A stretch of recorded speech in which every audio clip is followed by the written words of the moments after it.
సంప్రదాయ సర్జరీలకు క్రమంగా కాలం చెల్లిపోతోంది. Laparoscopic, minimally invasive విధానాలు అందుబాటులోకి వచ్చాక సంప్రదాయిక ఓపెన్ సర్జరీలకు చాలా వరకు ఇప్పుడు ఫుల్ స్టాప్ పడింది. తాజాగా ఇప్పుడు సర్జరీల యుగంలోకి రోబోటిక్ సాంకేతిక పరిజ్ఞానం కూడా అందుబాటులోకి వచ్చేసింది. రోబోటిక్ సాంకేతికతతో ఇప్పుడు సంక్లిష్టమైన క్యాన్సర్ సర్జరీలను కూడా ఇవాళ చాలా సులువుగా చేసేస్తున్నారు. ఇటు డాక్టర్లకు అటు పేషెంట్లకు ఎంతో అనుకూలంగా ఉంటున్న రోబోటిక్ సర్జరీల గురించి డాక్టర్ని అడిగి ఇప్పుడు తెలుసుకుందాం.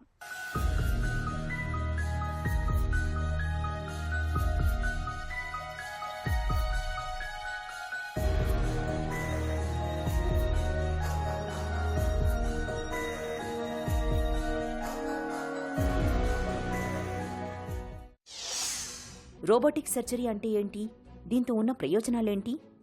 రోబోటిక్ సర్జరీ అనేది ఒక specialised and latest instrument. Surgeon సమ్మల్పదిలో ఇది ఒక అత్యాధునిక ఆయుధం లాంటిది అనమాట. రోబోట్ సహాయంతో సర్జరీ చేస్తారు కాబట్టి దీన్ని రోబోటిక్ సర్జరీ అంటారు. సర్జరీ అన్నప్పుడు ఆపరేషన్ చేసినప్పుడు ఓపెన్ విధానం కానీ లేకపోతే వాడుక భాషలో కీ హోల్ విధానం, మినిమల్ ఇన్వేజివ్ సర్జరీ అంటాం. సో ఓపెన్ విధానంలో పెద్దగా ఘాటు పెట్టి మొత్తం ఓపెన్ చేసి ఆపరేషన్ చేసే విధానాన్ని ఓపెన్ సర్జరీ అని, చిన్న ఘాట్లు పెట్టి కెమెరా లోపలికి పంపించి పొడవాటి ఇన్స్ట్రుమెంట్స్తో చేసే ఆపరేషన్ కీ హోల్ లేదా మినిమల్ ఇన్వేజివ్ సర్జరీ అని అంటారు. ఈ మినిమల్ ఇన్వేజివ్ సర్జరీలో కూడా రెండు రకాలు. లాప్రోస్కోపీ ఎప్పటి నుంచో ఉన్నది, అలాగా ఇప్పుడు కొత్తగా వచ్చిన ఎడిషన్ రోబోటిక్ సర్జరీ. అయితే లాప్రోస్కోపీలో ఏదైతే చేయలేని ఉన్నాయో ఆ ప్రాబ్లమ్స్ అన్నింటినీ అధిగమిస్తూ ఇంకా మెరుగైన విధానంలో రోబోటిక్ సర్జరీ ద్వారా ఆపరేషన్ చేయవచ్చు. రోబోటిక్ సర్జరీలో ఉన్నది ఒక 3D కెమెరా అనమాట. సో ఇది లాప్రోస్కోపీతో పోలిస్తే 4 రెట్లు అధికంగాను, అలాగే ఓపెన్ పద్ధతిలో అంటే మనం నార్మల్ కంటితో చూసేదానికన్నా 10 రెట్లు దగ్గరగాను మనకి ఇది ఇమేజ్ చూపిస్తుంది. అంత దగ్గరగా మన ఇమేజ్ చూడటం వల్ల డీటెయిల్స్ అనేవి ఇంకా బెటర్గా కనిపించి ఆపరేషన్ అనేది ఇంకా క్షుణ్ణంగా చేసే అవకాశం ఉంటుంది. క్యాన్సర్తో పాటు ఇతర సర్జరీల్లో కూడా రోబోటిక్ సాంకేతికతను వాడుతున్నారా? లాప్రోస్కోపిక్ విధానంలో ఏవైతే సర్జరీలు చేస్తారో అట్లాంటి సర్జరీలు అన్నీ కూడా ఇందాక చెప్పిన విధంగా దానికన్నా మెరుగ్గా ఇందులో చేయొచ్చు. సో అన్ని బినైన్ కండిషన్స్కి కూడా రోబోటిక్ సర్జరీ చేసే అవకాశం ఉన్నది. బేసిక్గా ఈ కీ హోల్ సర్జరీస్ అన్నీ పొట్టలోని ఉన్న ఆర్గన్స్లో కానీ లేదా ఛాతీలో ఉన్న ఆర్గన్స్లో కానీ రోబోటిక్ టెక్నాలజీ వల్ల ఏర్పడిన సౌలభ్యం వల్ల నోటి లోపల అంటే అంగుట్లో ఉన్న క్యాన్సర్లను కూడా ఓరల్ క్యాన్సర్ కానీ లేకపోతే నాన్ క్యాన్సరస్ లీజన్స్ని కూడా ఆపరేట్ చేసే అవకాశం ఉంటుంది. అలాగే చిన్న చిన్న ఇన్స్ట్రుమెంట్స్, బెటర్ టెక్నాలజీ కాబట్టి థైరాయిడ్కి కూడా ఈ మధ్య రోబోటిక్ సర్జరీలు చేయటం అనేది మనం చూస్తున్నాం. సో బినైన్ కండిషన్స్కి వచ్చేసరికి ముఖ్యంగా గైనకలాజికల్ అంటే ఆడవాళ్ళకి సంబంధించిన గర్భసంచికి సంబంధించిన ప్రాబ్లమ్స్ ఎక్కువగా ఉంటాయి. ఫైబ్రాయిడ్ యూట్రస్, ఫైబ్రాయిడ్స్ని కట్ చేసి తీయాల్సిన అవసరం, మయోమెక్టమీ అంటాం. అలాగే ఎండోమెట్రియోసిస్ అనే వ్యాధిని, ఆ ఎండోమెట్రియోటిక్ టిష్యూ అంతా తీసేయాల్సిన అవసరం ఉంటుంది. దాన్ని కూడా ఈ రోబోటిక్ సిస్టమ్ ద్వారా బెటర్గా తీసేసే అవకాశం ఉంటుంది. ఎండోమెట్రియోసిస్లో ఏంటంటే జబ్బు క్యాన్సర్ కాదు కానీ క్యాన్సర్ ఎలా అయితే పాకుతుందో, ఎలా అయితే చొచ్చుకుపోతుందో అలాగే ఎండోమెట్రియల్ టిష్యూ చుట్టుపక్కల ఉన్న అవయవాల్లోకి చొచ్చుకుని పోతుంది. సో వాటినన్నింటినీ జాగ్రత్తగా తీయాలంటే ఈ విజన్, ఈ టెక్నాలజీ ఇంకా బెటర్గా ఉపయోగపడుతుంది. అలాగే ట్యూబల్ రీకెనలైజేషన్ అంటాం. అంటే ఆల్రెడీ ట్యూబెక్టమీ చేసి మళ్ళీ పిల్లలు కావాలనుకునే వాళ్ళకి ఆ ట్యూబల్ రీకెనలైజేషన్, ఆ విజన్ అంత 10 times దగ్గరగా మనం చూపించడం వల్ల ట్యూబల్ రీకెనలైజేషన్ రోబోటిక్ పద్ధతి ద్వారా చేయటం వల్ల సక్సెస్ రేట్ అనేది ఇంకా బెటర్గా ఉంటుంది. రోబోటిక్ సర్జరీతో రోగికి ఎలాంటి ప్రయోజనం ఉంటుంది? పేషెంట్ కార్డ్ అంటే పేషెంట్ పడుకోబెట్టిన బెడ్ సైడ్ దీనికి సంబంధించిన ఆర్మ్స్ ఉంటాయి. ఆ ఇన్స్ట్రుమెంట్కి 4 ఆర్మ్స్ ఉంటాయి. ఆ ఆర్మ్స్ ద్వారా మన ఈ పొడవాటి ఇన్స్ట్రుమెంట్స్ని శరీరం లోపలికి పంపించి ఆపరేషన్ చేస్తాం కాబట్టి దీన్ని పేషెంట్ కార్ట్ అని. మూడోది విజన్ కార్ట్. విజన్ కార్ట్ అని అంటే మన కంప్యూటర్లో CPU ఎలా ఉంటుందో లేకపోతే మనిషికి ఒక బ్రెయిన్ ఎట్లాంటిదో ఈ విజన్ కార్ట్లో ఈ టోటల్ సిస్టమ్కి సంబంధించిన ఆపరేషన్స్ అన్నీ అందులో జరుగుతాయి.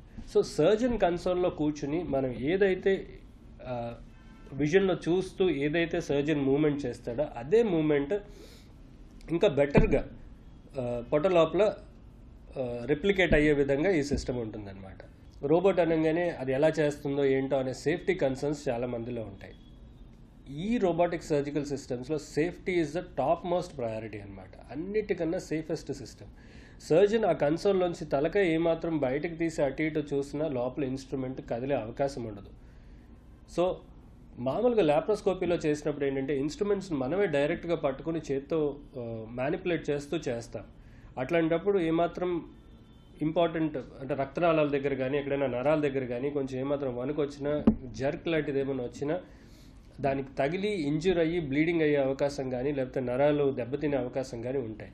కానీ రోబోటిక్ సర్జికల్ ఆర్మ్స్ చాలా స్టడీగా ఉంటాయి. ఇక్కడ మనం చేసిన మూమెంట్ ఏదైతే ఉందో ఒక 5 సెంటీమీటర్ల మూమెంట్ మనం సర్జన్స్ కన్సోల్లో చేసినా కానీ ఆ మూమెంట్ 0.5 సెంటీమీటర్ అంటే 1/2 సెంటీమీటర్ లేదా సెంటీమీటర్ వరకే కదిలే విధంగా ఆ సిస్టంలోని టెక్నాలజీని ఏర్పాటు చేశారు. దానివల్ల సేఫ్టీ విధానం అనేది డెఫినెట్గా 100%. This is a very very safe procedure to undergo robotic surgery. So ఏదైనా కీహోల్ సర్జరీలో ఉండే ప్రయోజనాలన్నీ దీనిలో ఉంటాయి. సో ముఖ్యంగా ఏంటంటే ఇందాక చెప్పినట్టు పెద్ద ఘాట్లు కాకుండా సెంటీమీటర్ లేదా అంతకన్నా తక్కువ సైజ్ ఘాట్లలోనే సర్జరీ అయిపోతుంది. సో దానివల్ల పెయిన్ అనేది ఎక్స్పోనెన్షియల్ అంటే చాలా తక్కువ పెయిన్ పేషెంట్ ఎక్స్పీరియన్స్ చేస్తారు. అలాగే దాని పెయిన్ కోసం వాడాల్సిన మందులు అవన్నీ కూడా తగ్గించేసేయచ్చు. అలాగే వూండ్ చిన్నదవడం వల్ల అంటే ఘాటు చిన్నదవడం వల్ల వూండ్లో ఇన్ఫెక్షన్స్ వచ్చే అవకాశం చాలా చాలా తక్కువగా ఉంటాయి. రెండవది క్షుణ్ణంగా ఆపరేషన్ అంటే దగ్గర కంట చూసి క్షుణ్ణంగా ఆపరేషన్ చేయటం వల్ల ఆ డిసెక్షన్ అనేది చాలా ఫైన్గా ఉండడం వల్ల ఇంజరీస్ అనేవి జరిగే అవకాశం ఉండదు. సో దానివల్ల బ్లీడింగ్ తగ్గుతుంది, బ్లడ్ ట్రాన్స్ఫ్యూషన్ చేయాల్సిన అవసరం లేదు, రికవరీ కూడా చాలా ఫాస్ట్గా ఉంటుంది. సో నార్మల్గా ఒక 10-14 రోజులు పట్టే రికవరీ పీరియడ్ని 3 నుంచి 4 రోజుల్లోకి తీసుకొచ్చేసి పేషెంట్ 4వ రోజు లేకపోతే 3వ రోజునే లేచి డిపెండింగ్ ఆన్ ద ప్రొసీజర్ లేచి నడిచి తన పని తను చేసుకునే విధంగా కూడా మనం ఈ రోబోటిక్ సర్జరీ ద్వారా చేయొచ్చు అనమాట. రోబోటిక్ సర్జరీ ఏ క్యాన్సర్లలో ఉపయోగపడుతుంది? పొట్టలోని కానీ ఛాతీలోని కానీ క్యాన్సర్లు వచ్చినప్పుడు వాటికి సర్జరీ చేసే అవకాశం రోబోటిక్ సర్జరీతో ఉంటుంది. ముఖ్యంగా మనం వీటిని చూసిన దాంట్లో రెక్టల్ క్యాన్సర్స్, అలాగే కోలన్ క్యాన్సర్స్, పెద్దపేగు క్యాన్సర్స్, గర్భసంచి నుంచి వచ్చే క్యాన్సర్ ఎండోమెట్రియల్ కానీ సర్వైకల్ క్యాన్సర్స్ కానీ, కిడ్నీలో ముఖ్యంగా ఈ మధ్య కాలంలో అధికంగా చేస్తున్న ప్రొసీజర్స్ ఏంటంటే పార్షియల్ నెఫ్రెక్టమీ. పార్షియల్ నెఫ్రెక్టమీ అంటే ఏంటంటే ట్యూమర్తో పాటు కొంచెం నార్మల్ మార్జిన్ టిష్యూ తీసేసి కిడ్నీని కాపాడే ప్రయత్నం చేయటాన్ని పార్షియల్ నెఫ్రెక్టమీ అంటారు. ఇది చేయటం వల్ల ఏంటంటే పేషెంట్కి లాంగ్ రన్లో రీనల్ ఫెయిల్యూర్ అనేది రాకుండా మనం కాపాడే ప్రయత్నం చేయొచ్చు.